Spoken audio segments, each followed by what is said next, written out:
Dear students, good morning. Today we will do the poem Where the Mind is Without Fear, written by Rabindranath Tagore.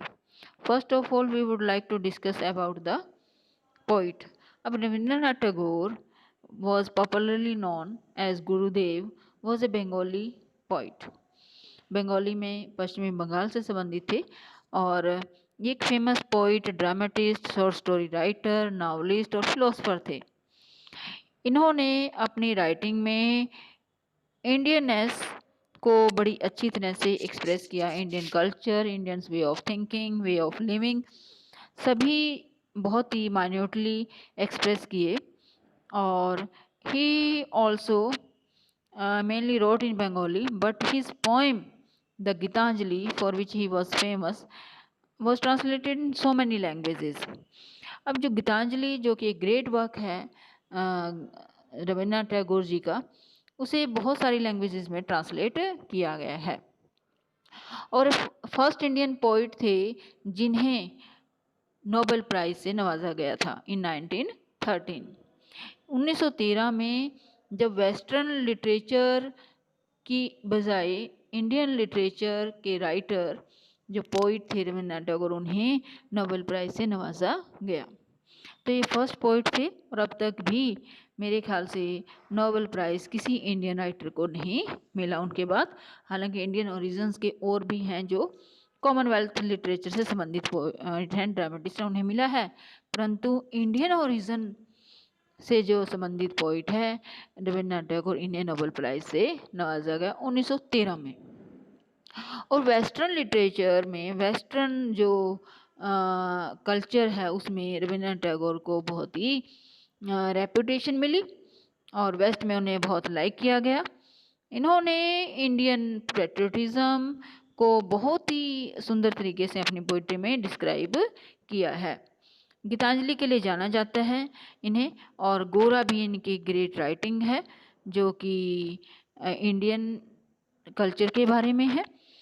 और his compositions were chosen by the two nations as national anthems.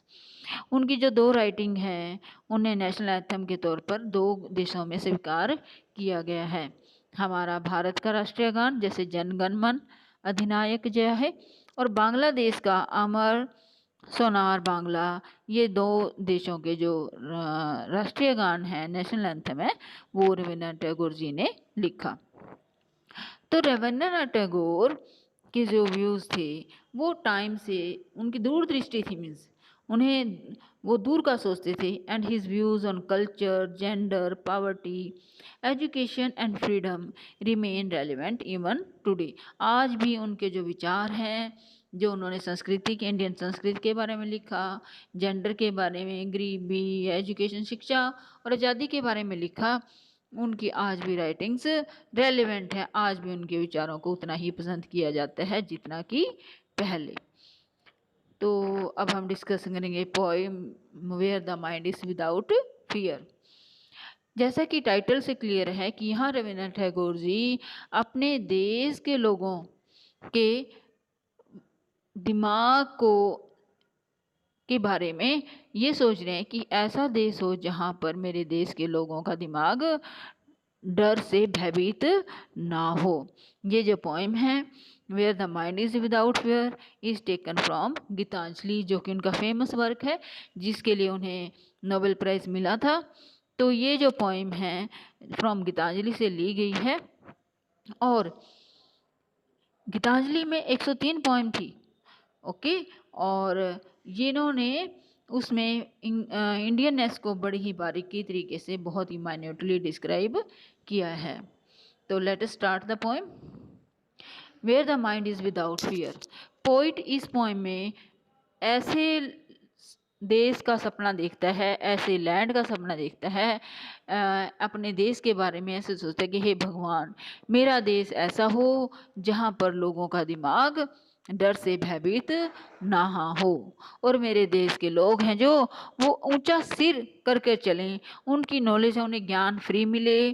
Okay, और मेरे देश के लोग हैं जो छोटे छोटे टुकड़ों में ना बटे हों, मतलब मेरे देश के लोगों की सोच है जो वो बड़ी हो और मेरे देश के लोग मिलकर रहें, छोटे छोटे टुकड़ों में ना बटें, छोटे छोटे झगड़े उनके बीच में ना हों।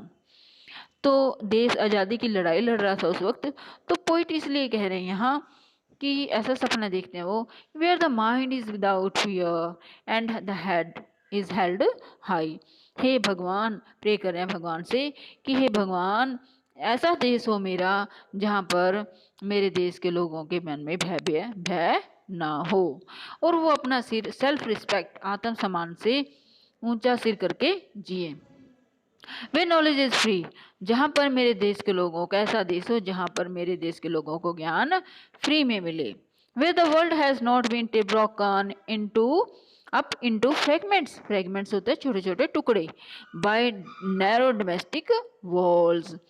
अब जहाँ मेरा देश ऐसा हो, ऐसा संसार हो, where the world has not been broken, जहाँ पर पूरा संसार टुकड़ों में ना बटा हो, बाय नैरो डोमेस्टिक वॉल्स, घरेलू झगड़े, छोटे छोटे जाति के, समुदाय के भेदभाव, रंग भेद, जाति भेद और ऊंच नीच, अमीरी गरीबी, ऐसी छोटी छोटी दीवारें जो हैं, मेरे देश के लोग इन छोटी छोटी दीवारों की वजह से टुकड़ों में ना बटें।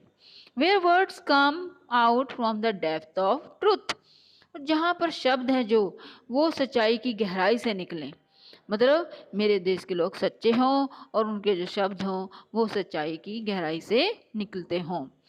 Where tireless striving stretches its arms towards perfection, tireless होता है बिना थके, striving होता है प्रयत्न, stretches its arm towards perfection, where the clear stream of reason has not lost its way into the dreary desert sand of dead habit.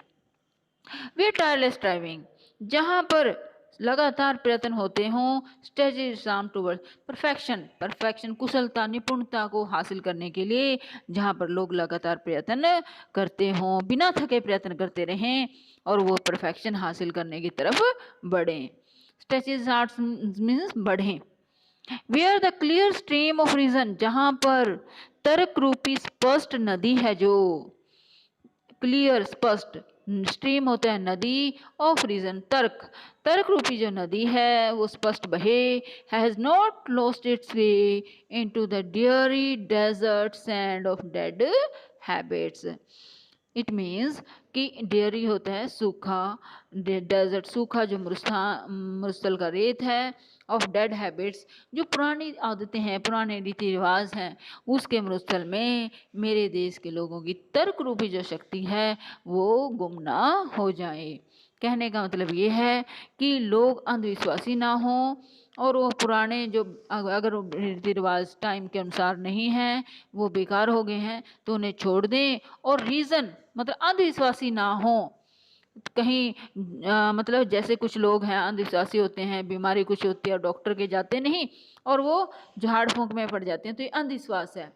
तर्क पर आधारित जो है बात वो नहीं सोचते। तो where the clear stream of reason has lost his way its way, कि मेरा देश ऐसा हो जहाँ पर तर्क रूपी जो नदी है स्पष्ट बहे और वो अपना रास्ता ना खोए। कहाँ पर? Into the dreary desert sand of dead habits, पुरानी जो आदतें हैं, पुराने रीति रिवाजों के मरुस्थल में मेरे देश की जो सोच है लोगों की, वो तर्क रूपी जो नदी है वो अपना रास्ता ना खोए। यहाँ विचारों को तर्क रूपी नदी कह दिया है और पुरानी हैबिट्स, राजस्थान मीन्स यहाँ मतलब पुराने रीति रिवाजों के जाल में मेरे देश के लोग ना फंसें। Where the mind is led forward by thee into ever widening thought and action, जहाँ पर the mind is led forward by thee means यहाँ गॉड, हे भगवान, वो भगवान से प्रे करते हैं, हे भगवान मेरे देश के लोगों का दिमाग उस तरफ बढ़े, इनटू एवर वाइडनिंग थॉट मतलब विशाल विचार हों, जिनके जिनके बड़े विचार हों, बड़े विचारों की तरफ, एंड एक्शन कर्म, विचार और कर्म मेरे देशों के लोगों का, हे भगवान ऐसा करें कि विचार एवर वाइडनिंग हमेशा मेरे देश के लोगों की सोच और उनके एक्शन है जो उनमें ब्रॉडनेस हो, उनमें मैच्योरिटी हो, श्रेष्ठ हों वो मेरे देश के लोग के विचार, और उनका दिमाग खुले विचारों वाले हों। हे भगवान, ऐसी आपसे प्रार्थना है कि मेरे देश के लोगों के विचार ऊंचे कर दो, श्रेष्ठ कर दो, और वो पुराने अंधविश्वासों में ना पड़े। Into that heaven of freedom, my Father, let my country awake. हे भगवान, हे परमपिता परमात्मा, my Father means God, हे परमपिता परमात्मा, मैं ऐसे आज़ादी के स्वर्ग में मेरे देश के लोगों का, मेरे देश को विकसित करो, मेरे देश को जागृत होने दो। भगवान से प्रार्थना कर रहे हैं पोइट। लास्ट की 2 लाइन्स में पोइट भगवान से प्रे कर रहा है कि हे भगवान, मेरे देश के लोगों को ऐसा आशीर्वाद दो कि उनके दिमाग है जो श्रेष्ठ हों, और उनके कर्म में भी श्रेष्ठता हो, उनके विचार श्रेष्ठ हों, और ऐसे आज़ादी की स्वर्ग में मेरे देश के लोग बढ़ें, आगे बढ़ें, विकास करें। तो इस पोएम में लास्ट जो रेफरेंस है where the clear stream of reason has lost its way. ये reference to the context very important. तो लर्न ऑल द रेफरेंसेस, 2 ही रेफरेंसेस बनेंगे इसमें, तो learn all the references and explanation of this poem. आप इस poem की explanation याद करें, और उसको हम एक दिन टेस्ट ले लेंगे आपका, और आप इसके लर्न करें। Thank you.